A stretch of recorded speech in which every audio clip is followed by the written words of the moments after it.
besaran. Kita coba ulang sedikit lagi. Besaran secara umum itu nanti kita bagi dua. Ada yang namanya besaran pokok, terus ada yang namanya besaran turunan. Besaran pokok itu besaran-besaran utama, jumlahnya cuma ada 7. Sementara besaran turunan itu jumlahnya ada banyak. Pokoknya selama dia bukan besaran pokok, maka dia masuk ke dalam besaran turunan. Nah, apa aja besaran pokok? Kita ingat-ingat lagi. Yang pertama, yang termasuk besaran pokok adalah panjang. Dan panjang ini, itu alat ukurnya adalah nanti meteran, penggaris, jangka sorong, dan mikrometer skrup. Oke? Ini sesuai dengan apa yang mau diukur. Kalau mau mengukur benda yang lumayan besar, ya pakai meteran. Ngukur panjang kamar misalkan, oke? Atau ngukur panjang papan tulis, kita pakai meteran. Terus ada penggaris. Penggaris misalkan kalau mengukur panjang buku. Jangka sorong untuk benda yang lebih kecil lagi, oke? Yang butuh ketelitian lebih. Mikrometer skrup ini juga makin kecil lagi ukurannya. Ini yang pertama, panjang. Terus yang kedua, ada massa. Besaran pokoknya, alat ukurnya, neraca dan timbangan. Oke, timbangan tahu kan? Neraca sama timbangan itu ya sama-sama aja. Terus ada waktu. Alat ukurnya adalah stopwatch. Kemudian ada suhu. Alat ukurnya termometer. Kemudian arus listrik. Alat ukurnya ampere meter. Untuk arus listrik nanti kalian akan pelajari ini pas kelas 3. Oke, 3 SMP. Terus ada jumlah zat. Kemudian ada intensitas cahaya. Intensitas cahaya alat ukurnya nanti adalah namanya light meter. Nah, jumlah zat kenapa nggak ada alat ukurnya? Karena jumlah zat itu nanti dihitung, bukan diukur, tapi dihitung pakai besaran-besaran lain. Dia bisa dihitung pakai massa, bisa juga dihitung nanti pakai volume. Oke, tergantung zatnya apakah zat padat, zat cair atau gas. Nah, ini besaran pokok 7 buah. Kalau besaran turunan, jumlahnya ada sangat banyak. Pokoknya selama yang bukan 7 buah ini, maka dia termasuk ke dalam besaran turunan. Contohnya misalkan volume, oke? Dan buat mengukur volume, alat ukurnya yang paling standar adalah gelas ukur. Ini kalau mau mengukur volume benda cair. Terus massa jenis.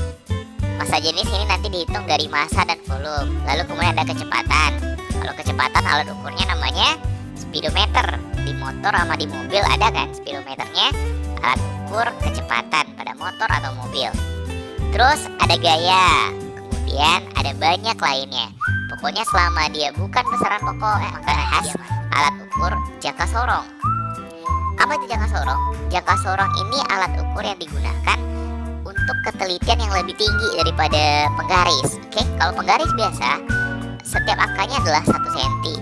Oke, jarak antara satu angka ke angka lainnya adalah 1 cm. Terus nanti ada garis-garis kecilnya yang berarti milimeter. Nah, kalau pada jangka sorong ini ketelitiannya lebih teliti. Oke, sebelum kita bahas ke sana, kita bahas dulu bagian-bagian dari jangka sorong. Bentuknya seperti ini. Yang kuning ini benda yang mau diukur. Oke, ini tadi adalah mainan Lego punya anak Kak, si Hanif. Nah, sekarang kita bahas dulu bagian-bagiannya.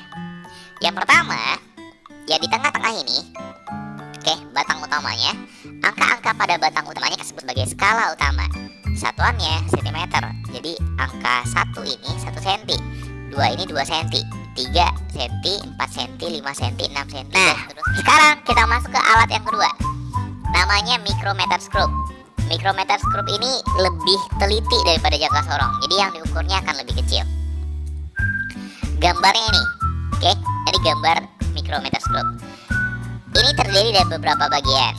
Yang pertama, bagian ini kita sebut sebagai landasan atau poros tetap karena posisinya tetap di sini nggak berubah-berubah. Terus yang di sebelahnya yang ini nanti disebut sebagai skrup atau poros putar. Kenapa disebut dengan skrup? Karena bisa diputar-putar. Oke, kalau di mana kita mutarnya? Di bagian ini. Di bagian ini kita mutarnya. Ketika kita putar ke atas, maka dia nanti akan makin mendekat ke landasan. Jadi dia nanti akan menjepit ke sana.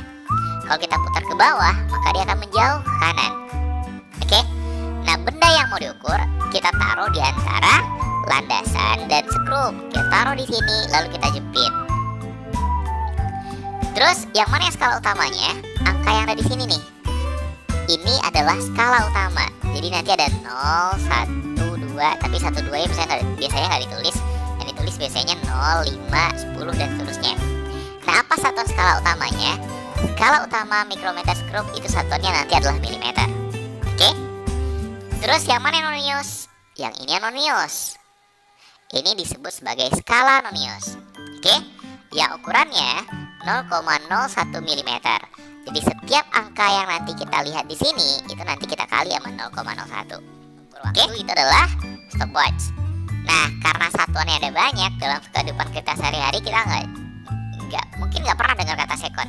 Sekon ini kalau dalam kehidupan sehari-hari kita nyebutnya sebagai detik. Oke, detik adalah waktu yang paling kecil yang biasanya kita gunakan. Di atas detik nanti ada menit, di atas menit nanti ada jam, terus di atas jam nanti ada hari, terus ada minggu, ada bulan, ada tahun.